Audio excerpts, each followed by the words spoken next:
AP CM Jagan రేపు హైదరాబాద్ కు రానున్నారు. ఈ నేపథ్యంలో మాజీ సీఎం కేసీఆర్ తో సీఎం జగన్ సమావేశం కానున్నట్లు తెలుస్తోంది. ఇటీవల కేసీఆర్ తన తుంటికి ఆపరేషన్ చేయించుకున్న సంగతి తెలిసిందే.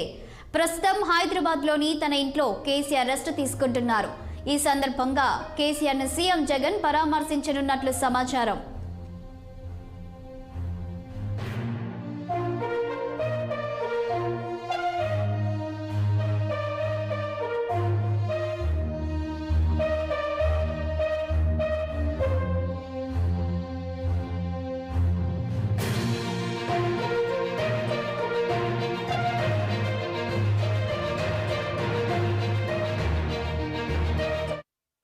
ఇదే అంశంపై మరింత సమాచారం మా పొలిటికల్ బ్యూరో చీఫ్ రామ్ అందిస్తారు. రామ్, చెప్పండి, రేపు హైదరాబాద్ కు సీఎం జగన్ రానున్నట్లు తెలుస్తుంది. అయితే కేసీఆర్ ను పరామర్శించేందుకే జగన్ వస్తున్నారా, లేక రాజకీయాల గురించి కూడా ఏమైనా చర్చించే అవకాశం ఉందంటారా? షాలిని, ప్రస్తుతం మనకు ఉన్న సమాచారం ప్రకారం రేపు హైదరాబాద్కు ఆంధ్రప్రదేశ్ ముఖ్యమంత్రి జగన్మోహన్ రెడ్డి వస్తున్నారు. ముఖ్యంగా ఈ నెల 7వ తేదీన ఎర్రబెల్లిలోని వ్యవసాయ క్షేత్రంలో కాలు జారి కింద పడి తుంటి ఎముక విరగడంతో 7వ తేదీన యశోద ఆసుపత్రిలో జాయిన్ అయిన మాజీ ముఖ్యమంత్రి కేసీఆర్ నవంబర్ 15వ తేదీన తిరిగి డిశ్చార్జ్ అయ్యి ప్రస్తుతం బంజారాహిల్స్ నందినగర్లో నివాసంలో ఆయన విశ్రాంతి తీసుకుంటున్నాడు.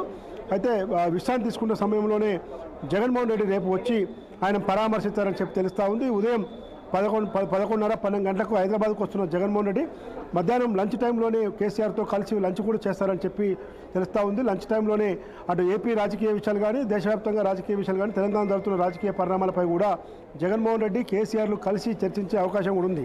ఎందుకంటే ప్రస్తుతం ఇక్కడ తెలంగాణలో కాంగ్రెస్ ప్రభుత్వం ఏర్పడ్డాక రాజకీయ పరిణామాలు ఏ విధంగా ఉన్నాయి, అక్కడ ఆంధ్రప్రదేశ్లో కూడా ఓపీ చంద్రబాబు నాయుడు, పవన్ కళ్యాణ్, బీజేపీ ఒక కూటమిగా ఏర్పడుతున్నారని చెప్పి తెలుస్తూ ఉంది. మరోవైపు షర్మిల, తన సోదరి షర్మిల ఏపీ కాంగ్రెస్ పార్టీ అధ్యక్షురాలుగా బాధ్యతలు స్వీకరిస్తారని చెప్పి తెలుస్తూ ఉంది.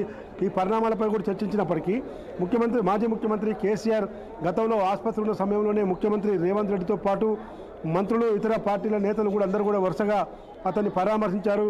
ఇతర రాష్ట్రాల మాజీ ముఖ్యమంత్రులు కూడా ట్విట్టర్ ద్వారా కేటీఆర్కు ఫోన్ చేసి కేసీఆర్ ఆరోగ్యం గురించి ఆరాధించారు. మరియు గవర్నర్ తమిళసై కూడా కేటీఆర్కు ఫోన్ చేసి ఆరాధించారు. మాజీ ముఖ్యమంత్రి చంద్రబాబు నాయుడు కూడా కేసీఆర్ ఆరోగ్యం పరిస్థితి ప్రత్యక్షంగా వెళ్ళి కనుక్కున్నారు. అయితే ఈ పరిస్థితి నేపథ్యంలో రేపు ఏపీ ముఖ్యమంత్రి జగన్మోహన్ రెడ్డి కేసీఆర్ల కలయిక కేవలం పరామర్శ అయినప్పటికీ కూడా భారతదేశ రాజకీయాలతో పాటు రెండు రాష్ట్రాల రాజకీయ పరిస్థితులపై కూడా వారిద్దరి మధ్యన చర్చించే అవకాశం కనపడుతుంది. శాలిని, రామ్, అదేవిధంగా ఇక మాజీ సీఎం కేసీఆర్ ఆరోగ్యం ఏ విధంగా ఉంది ప్రస్తుతం? మనకి ఇప్పటి వరకు తెలిసిన సమాచారం ప్రకారం ఆయన వాకర్తో ఫిజియోథెరపీ డాక్టర్లు వచ్చి ఇంట్లో కొద్దిసేపు పొద్దున, మధ్యాహ్నం, సాయంత్రం 3 పూటలు అతని వాకర్తో నడిపిస్తున్నారని చెప్పి ఇటీవల హరీష్ రావు మీడియాతో చిట్చాట్ సందర్భంగా చెప్పడం జరిగింది. ఈ నెల లాస్ట్ వీక్లో కానీ ఒక స్టిక్తో ఓన్లీ వచ్చి బయటకు వచ్చే అవకాశం ఉందని కూడా తెలుస్తూ ఉంది. కాబట్టి ఎందుకంటే గాయం పెద్దది కాబట్టి ఆసుపత్రి వర్గాలు కూడా పెద్ద ఎత్తున శస్త్రచికిత్స చేశారు. కాబట్టి చాలా జాగ్రత్తగా దాన్ని కాపాడుకోవాలి, లేకపోతే వేరే ప్రమాదం కూడా పొందే అవకాశం ఉంది. కాబట్టి అందులో వింటర్ సీజన్ కాబట్టి చాలా జాగ్రత్తగా ఇవన్నీ కూడా వాడుకోవాలని చెప్పడం జరిగింది. గాయం మానడానికి కొంత టైం పడుతుందని చెప్పారు. ఈ నేపథ్యంలోనే ఈ నెల చివరి వారంలో కానీ ఆయన ఒక స్టిక్తో బయట వచ్చి నడిచే అవకాశం ఉందని చెప్పి మాజీ మంత్రి హరీష్ రావు చెప్పడం. Thank you Ram.